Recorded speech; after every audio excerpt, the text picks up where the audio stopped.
The story of Ibrahim.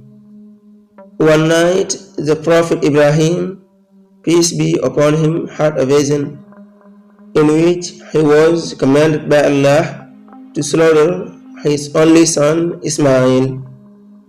Even though he loved his son dearly, Ibrahim was prepared to sacrifice his son and do this difficult thing for Allah. Ibrahim told his son Ismail what Allah wanted him to do. Ibrahim said to Ismail, "O my son, I see in a vision that I offer you in sacrifice. Now see what is your view." Ismail replied, "O father, do as you are commanded. You will find me, if Allah so wills, patient and constant." When Ibrahim laid Ismail on the ground to slaughter him, Allah replaced Ismail with a sheep. Allah had sent the sheep to be sacrificed instead of Ismail. For that reason, Muslims all over the world celebrate the occasion of Eid al-Adha every year as a symbol of sacrifice and obedience. The Prophet, An-Nabiyyu, Ar-Rasulu. The Prophet mooy le prophète mooy yonentu. Peace be upon him, alayhi salatu wassalam. Peace be upon him. Que la paix soit sur lui. Even though mooy birrahmi min. Malgré que. Even though birrahmi min mooy ànd ak loolu yépp ni maanaam ànd ak ni Ibrahim li muy bëgg Ismaïl teewul prêt woon na pour def li ko Yàlla sant.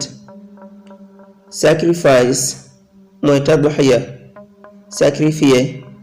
View mooy ra'yun, point de vue mooy xalaat wala gis-gis. Patient mooy sabir, patient mooy patient mooy muñkat. If Allah so wills, insha'Allah. If Allah so wills mooy insha'Allah, bu soobee Yàlla. A sheep mooy kabsh mooy kuy mooy am xar. Instead of mooy badalan min au lieu que, à la place de. Instead of. Celebrate mooy ihtafala, celebrate mooy feetu, célébrer. Occasion mooy munasaba, occasion mooy occasion. Symbole mooy ramz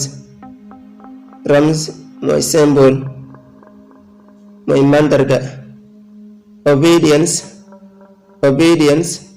mooy at-ta'a mooy obéissance. The story of Ibrahim.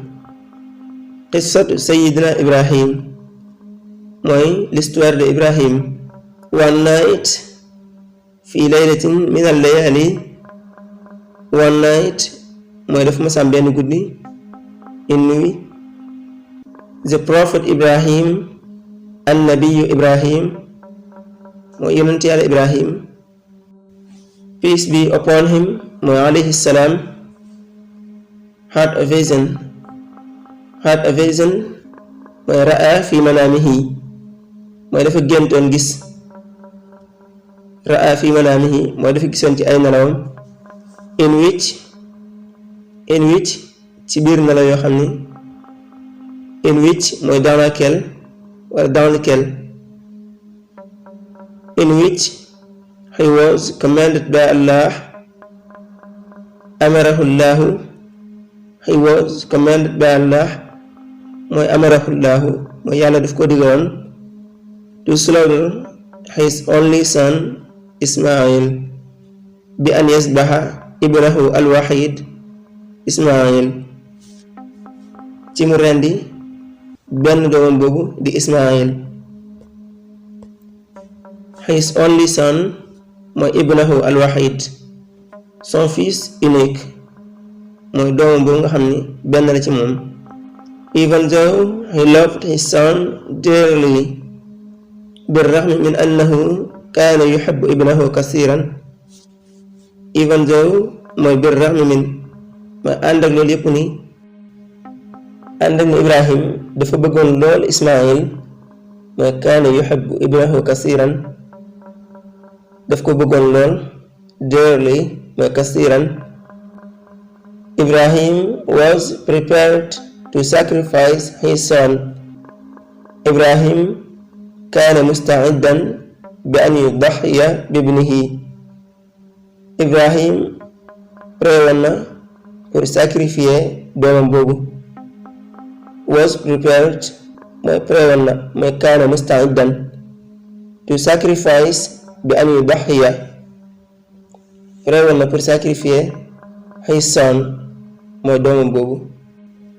And do this difficult thing for Allah. wa bi an yaquma bi hadha shay as-sa'b li wajhillah te it préwoon na pour def mbir mu jafe moomu te yàlla tax maanaam loolu ko yàlla sant te doon lu jafe-jafe muy ren doomam boobu préwoon na pour def ko te yàlla rekk tax. Ibrahim told his son Ismail what Allah wanted him to do. Ibrahim akhbara ibnahu bima amarahu Allah an yaf'al. Told his son Ismail mooy akhbara ibnahu Ismail what Allah wanted him to do bima amarahu Allah an yaf'al. mooy Ibrahim dafa nettali Ismail li nga xam ne moom la ko yàlla sant mu def ko. Ibrahim said to Ismail, "O my son, I see in a vision that I offer you in sacrifice." قال إبراهيم لإسماعيل وإبراهيم said to Ismail, "O my son, mooy yaa bunayya yow sama doom, I see in a vision inni ara fil manami mooy dama gént gis ci ay nelaw.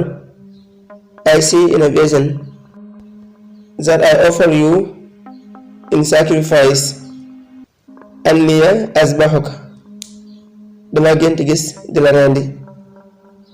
That I offer you in sacrifice ma anniya asbahuka. Now see what is your view. fanzur maza tara. léegi nag xoolal lan moo ci sa xalaat. Now see what is your view. Ismail replied. fa ajaba Ismail replied mooy Ismail daal di tontu, "O father, yaa abati." O father mooy yow sama baay, yaa abati. Do as you are commanded. Ifal ma tu'mar. Do as you are commanded mooy ifal ma tu'mar. You will find me satajiduni mooy di nga fekk. You will find me mooy satajiduni if Allah so wills. Insha Allah. If Allah so wills mooy bu soobee yàlla. Insha Allah. Patient and constant. Min as-sabirin mooy defal li la yàlla digal bu soobee yàlla di nga gis ni ci muñkat yi laa bokk, maanaam muñkat laa. When Ibrahim laid Ismail on the ground, وعندما أضجع إبراهيم إسماعيل على الأرض. When Ibrahim mooy bi nga xamee ne Ibrahim laid Ismail mooy tëral na Ismail ak Ismail on the ground على الأرض. On the ground mooy ci kaw suuf. To slaughter him ngir rendi ko mooy liyasbahahu.